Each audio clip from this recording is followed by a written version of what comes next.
Kita lanjut dengan yang kedua, yaitu posisi lengan dan posisi pergelangan tangan. Nah, di sini, di step yang ketujuh, kita lihat posisi upper arm-nya adalah bernilai 4, karena posisi tangan ini mengangkat bahu atau lebih tinggi daripada bahu.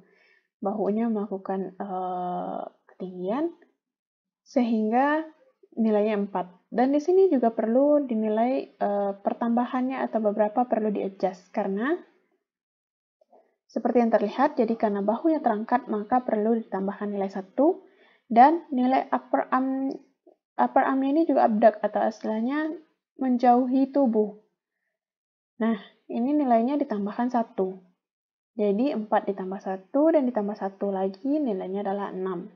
Sedangkan jika lengannya disupport atau ada yang menyangga, itu bisa dikurangi 1. Namun sayangnya tidak ada penyangga ya di sini. Nah, lalu lanjut ke step yang ke-8. Posisi lower arm-nya. Posisi lower arm ini dinilai 2 karena lower arm bagian dalam ini bekerja bisa dalam posisi bergerak ke atas ataupun bergerak ke bawah. Posisi dari siku ke bawah. Nah, jadi bisa jadi dia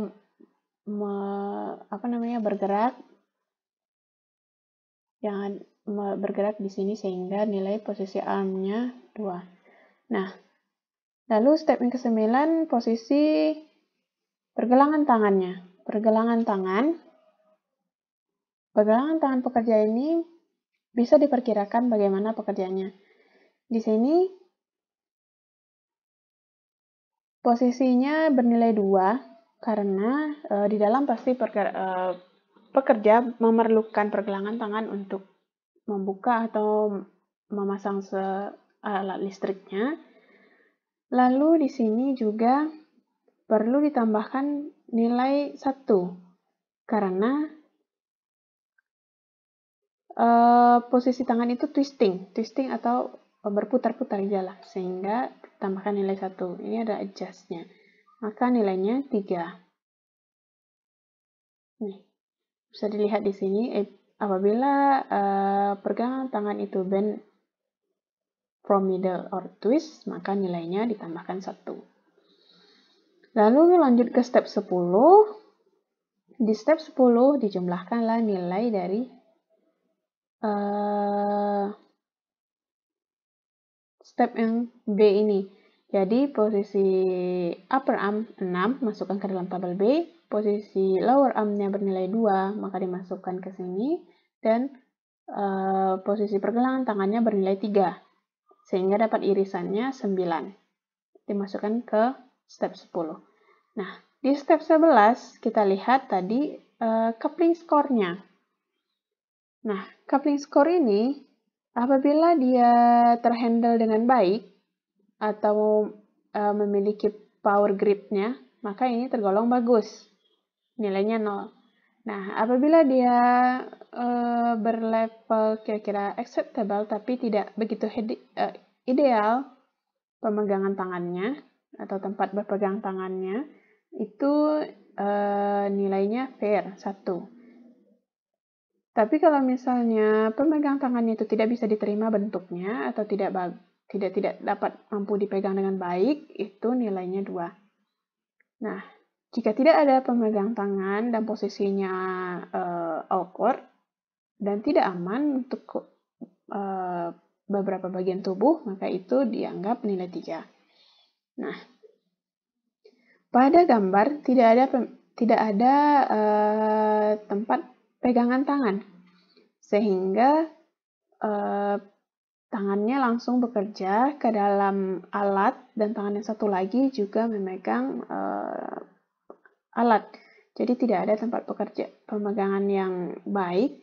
Namun, karena ini berada di atas meja yang dihandle, sehingga dapat diberikan nilai 1. Karena ini tidak dianggap membahayakan body part yang lain. Jadi dianggap 1. Sehingga skornya totalnya adalah di step 12 itu 10. Penjumlahan dari nilai step 10 dan step 11 itu skornya 10. Dan ini dimasukkan ke dalam tabel C. Jadi tadi di nilai skor A sudah dimasukkan nilainya 3. Dan skor di tabel B itu 10, totalnya dimasukkan ke tabel C juga. Dan dapatlah irisannya 8. 8 lalu ditambah activity skornya 1. Maka didapatlah nilainya 9. Jadi final skor rebanya bernilai 9. 9 artinya adalah, 9 artinya berada pada posisi action level 3. Artinya level risiko tinggi dan memerlukan tindakan perbaikan segera. Jadi, di sini beberapa perbaikan yang bisa direkomendasikan adalah pertama, posisi bahu. Jangan terlalu mengangkat, jadi sehingga diposisikanlah tubuh ini lebih tinggi lagi dari keadaan yang sekarang, sehingga tangannya bisa langsung masuk ke dalam alat tanpa harus menaikkan bahu. Atau dalam posisi duduk. Dalam posisi duduk dan posisi alat rendah sehingga tangan ini bisa lurus di bawah dari nilai 20 derajat kemiringannya.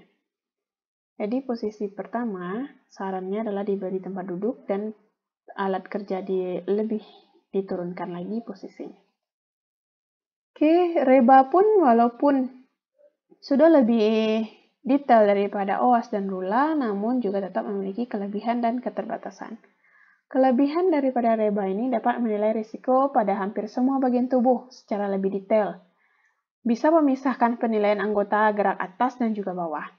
Menilai faktor risiko ergonomi lain seperti postur janggal, durasi, frekuensi, dan coupling, gerakan gabungan dan pemegangannya, serta force-nya atau berat benda. Nah, dapat juga digunakan untuk menilai postur statis, postur dinamis, postur tidak stabil dalam waktu yang terlalu cepat. Dapat menilai hampir semua aktivitas tubuh. Dapat digunakan hampir semua di aktivitas tubuh. Dapat menilai lebih dari satu spesifitas dan sensitif terhadap risiko MSDS pada berbagai tes tersebut. Namun, keterbatasannya, reba, kerangka waktu untuk intervensinya juga tidak diberitahukan dengan jelas. Belum menilai faktor risiko ergonomi dari lingkungan, hanya menganalisis faktor risiko postur, dan tidak ada analisis terhadap faktor risiko ergonomi secara lengkap. Tidak ada analisis terhadap faktor risiko individu dan organisasi, faktor risiko fisik lainnya juga tidak diukur, dan tidak ada pengukuran durasi dan frekuensi di tiap bagian tubuh secara lebih spesifik. Oke, ini kesimpulannya. Jadi, agar terhindar dari musculoskeletal disorders, maka janganlah bekerja mengangkat beban berat itu secara berulang-ulang atau repetitif. Melainkan, coba berikan jeda waktu dalam proses kerja. Lalu yang kedua, hindari postur tubuh yang membungkuk dan memutar selama aktivitas angkat beban, karena ini posisi yang paling sering menyebabkan MSDS. Sebisa mungkin gunakan alat bantu angkut untuk memindahkan barang yang berat. Lakukanlah pekerjaan berat secara tim atau terkoordinasi dalam kelompok kerja, sehingga beban itu terasa lebih ringan. Dan yang terakhir, posisi kerja dan layout tempat kerja didesain senyaman mungkin agar pekerja mampu mengistirahatkan mata dan melakukan stretching termasuk temperatur ruangan kerja dan pengorganisasian benda-benda di area kerja.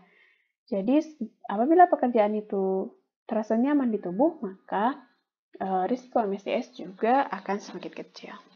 Oke, terima kasih atas perhatiannya. Sampai ketemu lagi di lain kesempatan.